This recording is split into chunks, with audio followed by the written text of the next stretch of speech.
नमस्कार मैत्रिणींनो, श्री स्वामी समर्थ.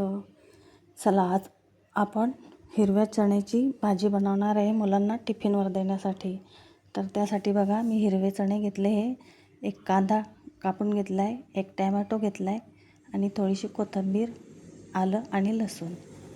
तर मी आलं आणि लसूणचा सर्वप्रथम ना आपण कढईमध्ये अगदी अर्धी पळी घालून कांदा त्यावर परतवून घेऊ आणि छान तेला मिठामध्ये चणे शिजायला टाकून देऊ.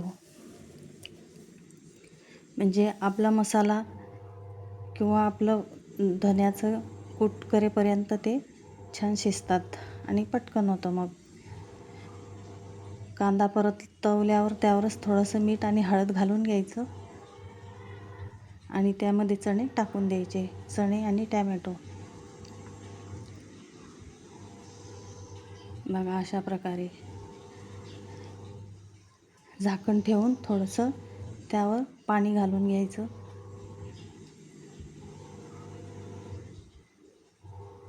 आणि ते शिजू द्यायचं. तोपर्यंत आपण मसाला कुटून घेऊया. धने, कोथिंबीर, धन्याची भुकटी, लसूण आणि आलं याचा छान असा बारीक कूट करून घेऊ. अगदी झटपट तयार होते आणि मुलांनासुद्धा आवडते. बघा, आपले चणे इथे शिजलेले आहे. तर आपण त्याला तडका मारून घेऊया. मी कढईतून चणे बाहेर काढलेत आणि त्यामध्ये अगदी एकच पळी तेल घातलं आहे आणि आपण जो कूट केलेला होता ना, धन्याची भुकटी, कोथिंबीर, आलं आणि लसूण, ते छान तेलामध्ये परतवून घ्यायचं.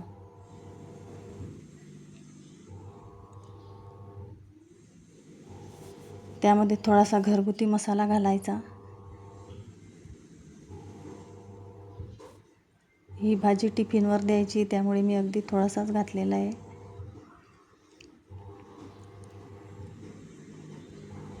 त्यामध्ये थोडंसं पाणी घालून त्याला तेल सुटेपर्यंत आपण परतवून घेऊ. म्हणजे मसाला छान खमंग भाजला जातो. आणि ही भाजी खायलासुद्धा छान रुचकर लागते, हिरव्या चण्याची भाजी. बघा, अशा प्रकारे तेल सुटेपर्यंत मी छान मसाला होऊ दिला आहे.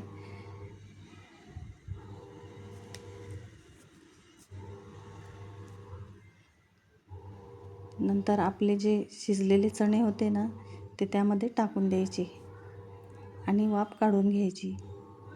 कारण ते अगोदरच शिजलेले आहे, त्यामुळे जास्त शिजवायची गरज नाही, लवकर शिजतात.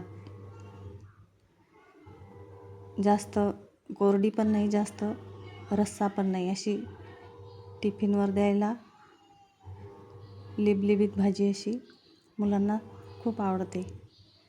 आपण अगोदरच मीठ घातलेलं आहे, तर इथे थोडं सांभाळून घालायचं. चवीनुसार मीठ घालून घ्यायचं, थोडीशी वरतून कोथिंबीर टाकून घ्यायची आणि झाकण ठेवून एक वाफ काढून घ्यायची. अशा प्रकारे आपला टिफिन रेडी. आवडल्यास लाईक करा, सबस्क्राईब करा. धन्यवाद.